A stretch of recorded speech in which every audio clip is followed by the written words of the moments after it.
Hey guys, it's Amber with Physique coming to you this morning for a much needed, overdue demonstration of how to use a foam roller. First of all, we say, what is a foam roller? A foam roller is essentially this big long piece of foam, and when we think foam, we think nice and soft. This thing is hard as a rock. However, this one's been a little overused, so it's a little squishy. But you can get them anywhere at Walmart, Target, any sports store should carry them. But what it does is essentially break down the toxic waste dumps or knots that you have in your body. And these knots are actually keeping people from performing at their best or more efficiently than they could. Things start out, those knots start out at a microscopic level, so most of the time you don't ever feel anything going wrong in your body. You don't feel any pain, you don't feel anything. By the time you feel pain somewhere in your body, it's most likely due to inflammation. Those muscles have become inflamed because of these knots that are built up inside there. So after it, it's a huge, cumulative injury cycle, and you're going to keep going through it until you work out the problems. But after you start feeling that inflammation, it causes spasms. These muscle spasms are often seen in people that have Charlie horses. I'm sure some of you have experienced this throughout your life. And those Charlie horses, that knot just builds and builds, and it grabs a hold of that muscle, and it has nothing left to do but spasm it out.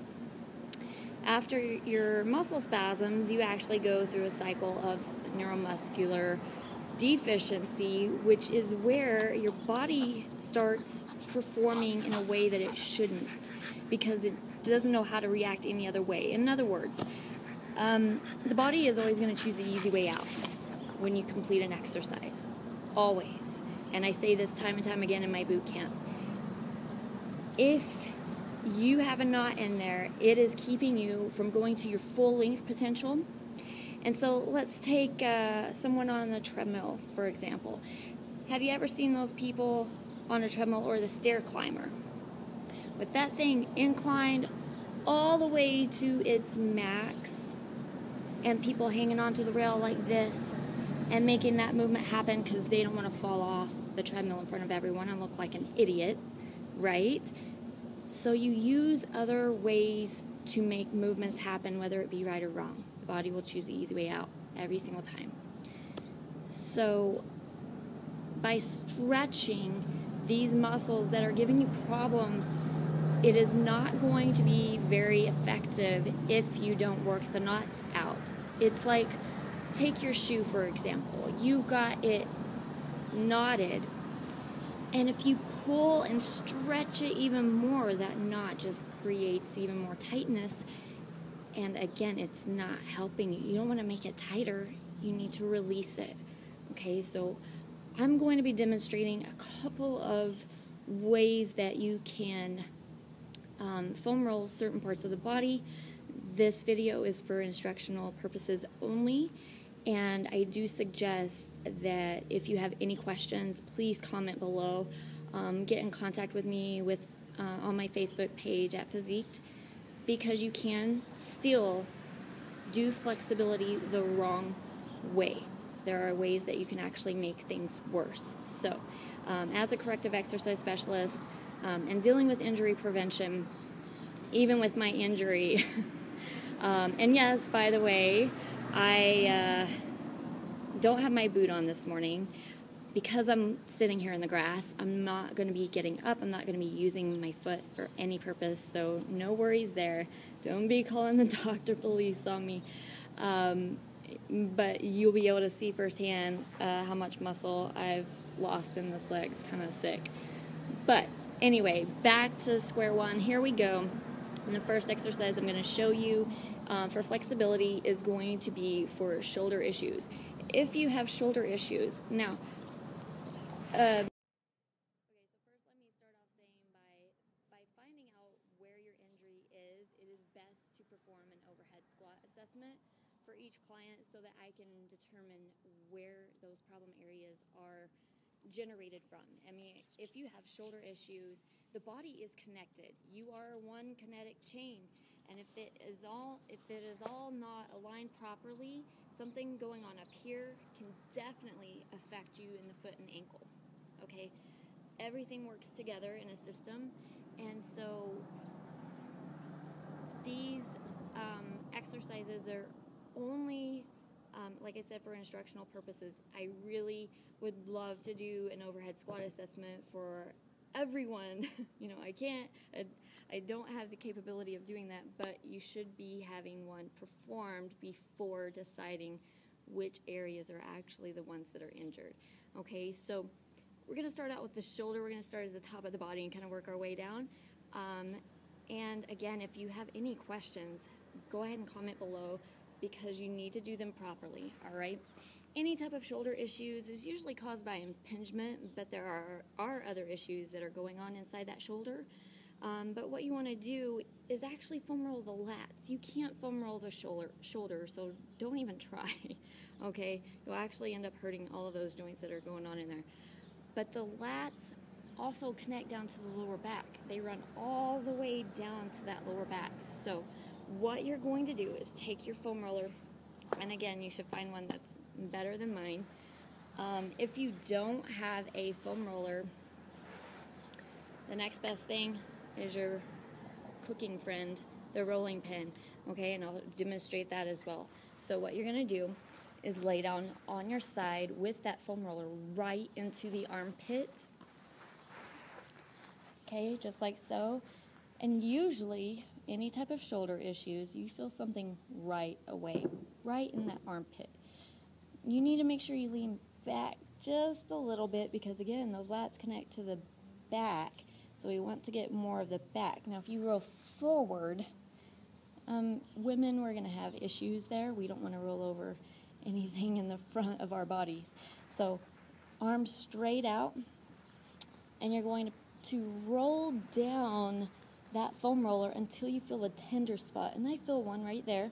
And again, I didn't know it was there. It starts out microscopically. I didn't know it was there. So I'm going to hold this for 20 to 30 seconds because it will have time to release itself a little bit. Then you move on to the next spot. So you roll down, and for the lats here, you really only want to foam roll down to about the ribs. Do not go over the rib cage. Again, we don't want to go over that bone. We just want to hit the muscle, target the muscle, that deep tissue. Again, if you can't foam roll, you can't use a rolling pin, go get a deep tissue massage. The next best thing, okay? They'll work wonders. All right, so you want to do each side equally, especially if you're only feeling it on one side. You cannot leave the other side out, because again, that neuromuscular deficiency has already begun to happen. More than likely, if you're hurt, you're going to use the other side more. So sometimes I find in clients that the other side, not the injured side, actually is the one that has more knots. So you've got to do both sides equally, all right? That's for the shoulder area. Now, anyone with low back issues, okay, you've got to be careful with the back. I hate that they put and they market on those foam rollers exercise little techniques is wrong. It is so wrong, far off, that you have no idea. They teach you to roll down the spine with this foam roller going straight up and down. If you do that right across the spine, yeah, you're going to injure something else in there. In fact, you might pop a couple of vertebrae out of place. So always keep it horizontally, never vertically down the back. And what you want to do, and you need to have a basic core structure. You need to have a basic use of the core, because if your core cannot take this, then you're not going to be able to do it very effectively. But what you're going to do is sit it right there in that lower back. You're going to come up, lift those hips up off the ground, hands here or behind the head, and you're going to roll. Now you can go both up and down, but we're going to go up. Again, this is for the shoulder area or low back pain, and until we find a sore spot, okay, a tender spot. And there's one right there on my shoulder blade. I can feel it on my right side here. So we're going to hold it for 20 to 30 seconds and let it release itself. Again, all the time the hips are straight, flat like a table. We don't want to dip down. If you're down here, then there's too much compression on the spine. So keep it up here. And then keep rolling. You can roll all the way up to the neck. All the way up there. And you can roll all the way down here. Now this is where these abs are so, they're activated, man. You have to have some core strength to be able to hold yourself here for 20 to 30 seconds if you're feeling pain there. But that's typically where most people feel that pain, is in the low back. All right. Moving on. Now, when we think of hip pain, there's a lot of things that go along with hip pain, and most often women have an asymmetrical shift, meaning their hips are like this. Have you ever seen people lean to one side when they stand? You've seen me do it in a couple of my videos, actually, because I've been wearing my boot. I have had to stay off of it, so I lean to my left side. It's just a common thing with women, especially with children, because they carry their children on one side. So this is for your hips, if you have any type of hip issues. And again, most runners are going to have this issue because their hips are always going to be tight. Always. Doesn't matter. So you want to, again, have it vertically, or I mean horizontally. I can't speak this morning. All right. So you're going to come down here, and now you can start right on that hip joint. And it's hard to tell whether you're on bone or the actual muscle. So if you feel like it's the bone, go down a little bit further. But you want to roll all the way down here, cross this top leg over, and you can pick that other leg up off the floor for a little extra tension on the body. Otherwise, we're going to be rolling down. And you want to also make sure that you're not leaning down here, not too much pressure on that shoulder. You're going to feel a little bit of arm workout here because you're holding your body up here. But make sure your elbow and shoulder are lined up straight on top of each other. So you just roll down, and you're going to lose me for a second. You're going to roll down until you feel tender spots, and this is the IT band that we're hitting here. This IT band, oh, there's one right there. So tight. Hold it for 20 to 30 seconds. Make sure it has a way to work out. It is painful, guys. It is not fun, but it releases those toxins that are in there. Oh, man, that sucker hurts. All right. So then you keep rolling down, and that whole thing is probably sore, which is why this is very time-consuming. And why often people don't do it is because it is so time-consuming. They don't want to spend the time to do it, but hey, you got 20 to 30 seconds to roll out a couple of knots during commercial breaks. So there's really no excuse for not doing it. All right, then we continue to roll down that IT band, and oh, there's one right there, right by the knee. There's usually a lot right by the knee because there are knee issues there. The thing to remember when you foam roll a little bit further down that IT band is to never go past the knee. You never want to roll over. I mean, you're not going over directly the knee, but you never want to go to the side of it as well. I mean, again, that's a joint there that you just don't want to mess with. All right? So make sure you work all of those out. And again, that's for knee pain too. You're going to start feeling some knee pain. Get on there, do that IT band. The hips are very complex muscle group, and that tends to always be tight as well. Again, do both sides.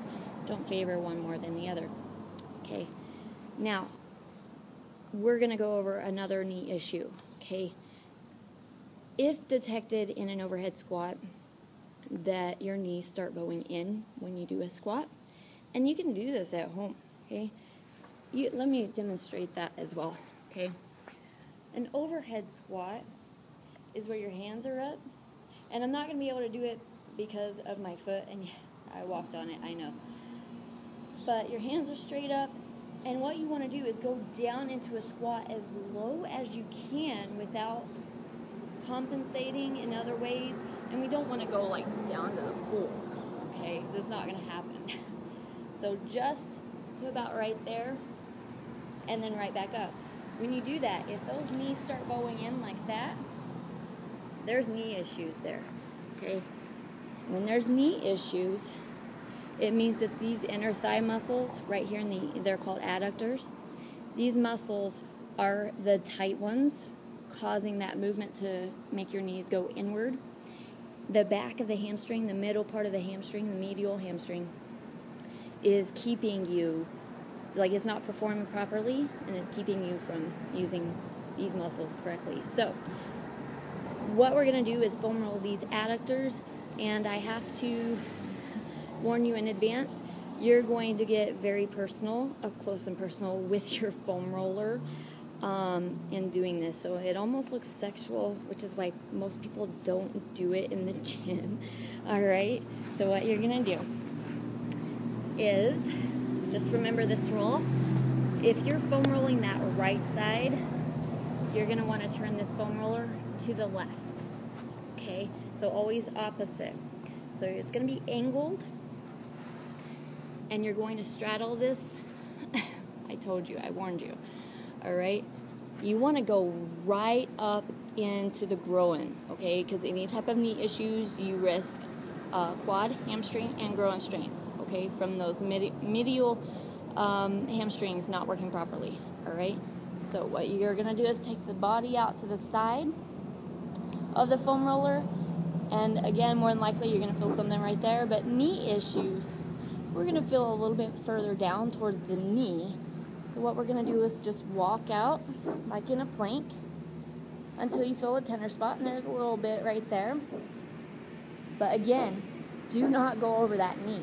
You go over that knee, you're going to feel even more pain in ways that you don't want. So you don't need to pick the body up. You just lay right there on the ground and put that pressure there. Now, if you don't feel enough tension there and you feel something in there, feel free to have someone come and put pressure down on your body so that you can feel a little bit more. That knot has to be worked out in order for knee pain to subside. Now, I suggest doing these foam rolling exercises 2 to 3 times a day to begin with, because they're going to take time to work themselves out. They don't just happen overnight. They don't happen just the one time that you do it. So you need to do it more than once. Okay. Now, the last exercise I'm going to show you is how to foam roll your calves. Okay, why do we foam roll our calves? All right. Again, most women like to wear high heels. Okay, when we wear high heels, our calves are constantly being flexed. Now, when the calves are flexed so much, they are really, really tight. Runners, people with shin splints, okay, you can't foam roll your shins. It's not your shins that are causing the problem. It's actually your calves. Those muscles are so tight that it causes that pain in the opposite muscle. They don't know how to work properly. They need to calm down, okay? So here's how we're going to foam roll the calves. We're going to put our feet right up on top here, and this is where you're going to use those abs too. Use that core strength. You're going to put the feet on top of the roller, cross one leg over for extra weight to be pressed down. Alright, so you're going to keep rolling down until you feel that sore spot. Now, sometimes you'll feel a knot there, but you can't quite get to it. You can do this little maneuver. I like to roll to the inside just a tad, and hold it right there. Okay, more than likely it's either more on the inside or it might be on that outside part of the muscle. Okay. So now let me demonstrate how to use the rolling pin.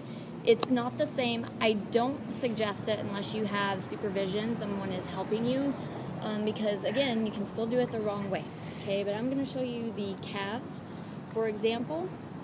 So you're going to take that rolling pin, put some pressure up on it, and roll. And there's a nice little knot right there. And instead of holding it for 20 to 30 seconds, you would roll it back and forth on that knot until you feel it kind of subside a little bit. Okay. You can also use a ball, a tennis ball, baseball. You have to, again, be careful. Make sure you have supervision when you're doing that. Okay. You can also get what we call the stick. This thing conforms to your body, which is nice, especially when you're using it on the upper part of the back, right in between those shoulder blades, because the foam roller only goes straight across. It doesn't get in those little crevices, and there's a lot of areas right in between the shoulder blade that really tend to give problems too. So love my stick. I travel with it all the time. I use it on all of my clients. Use what you got. Okay, you don't have a foam roller, try the rolling pin, but be careful. All right, so again, I suggest 2 to 3 times to begin with a day, holding each tender spot, don't skip any of them for 20 to 30 seconds at a time. Sometimes you'll feel it go. You'll feel that knot just kind of release itself, and it hurts, but then it's like, oh, it's released. It finally feels great. Also, drink plenty of water because you're releasing those toxins and they're still in your body, so you need to flush them out. Make sure you drink plenty of water. And you've probably heard that if you've ever had a deep tissue massage. Anything that you foam roll, you have to stretch. And stretching will be another video for another day. I just wanted to show you how to do a couple of foam rolling exercises so that you can start to alleviate that pain. Too many of my fit friends out there have been injured or telling me about pain that they're feeling. So this will help you on your journey back to being well again so that you can enjoy the activities that you enjoy doing, such as running, such as lifting weights. You have to take care of your body first in all aspects before you can actually start your regimen up again. So any questions, comments, leave it down below for me. Again, you can contact me at Physique on Facebook, and I hope this has been helpful. I hope that you are well onto your way of recovery. Until next time, we'll see ya. Bye.